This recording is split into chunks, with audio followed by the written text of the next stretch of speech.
Have you ever stopped to think about what's happening in your brain when watching Netflix or any streaming service becomes a daily habit? Is it just harmless fun, or are we tapping into something much deeper? Behind the binge-watching marathons, laughter, and lazy weekends on the couch, neuroscience shows that excessive digital content consumption directly impacts your memory, emotional circuits, and even your decision-making abilities.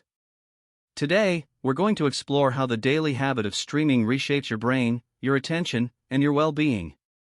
Get ready, some of these truths will make you question your own entertainment patterns. If you enjoy provocative, transformative content, hit the like button and subscribe. Your support helps us keep delivering reflections that challenge your mind in your daily life. Let's go! When you binge-watch series, movies, or videos, your brain gets flooded with dopamine, the neurotransmitter tied to pleasure and anticipation. This creates an addictive loop. According to Dr. Andrew Huberman, a Stanford neuroscientist, the anticipation of each new episode activates the reward system, leaving you craving more, even when you're already tired. It's like pulling the lever on a slot machine.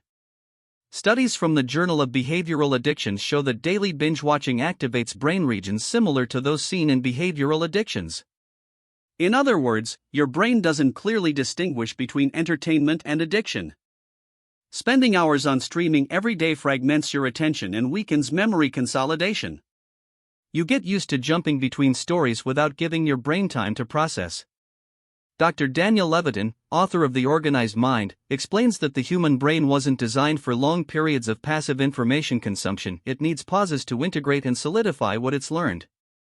Additionally, research from the National Institute of Neurological Disorders shows that excessive digital media use is linked to higher levels of distraction and lower cognitive performance. Yes, your real-life focus pays the price. Binge-watching every day might feel like emotional relief, but in the long run, it disrupts your natural mood regulation. You start using the screen as an escape instead of dealing with real emotions. Clinical psychologist Dr. Susan David, author of Emotional Agility, points out that constant media consumption can create a cycle of emotional numbing. Instead of facing what's bothering you, you just distract yourself. Studies in computers and human behavior show that frequent binge watchers report more symptoms of anxiety and depression, precisely because they avoid confronting their internal emotions. It's a vicious cycle hiding behind the remote. One of the most direct effects of daily streaming is the disruption of your biological clock. Staying up late to watch just one more episode reduces both the quality and quantity of your sleep. The Sleep Foundation reports that blue light from screens suppresses melatonin, the sleep hormone, delaying the onset of rest and impairing REM sleep, which is essential for mental recovery. On top of that, the habit of pushing past bedtime reduces your perception of fatigue, tricking your body into thinking you're wide awake, until exhaustion comes knocking the next day. The good news is, you don't need to cut streaming entirely, you just need to use it in moderation. Setting clear limits turns entertainment into conscious pleasure, not numbing escape.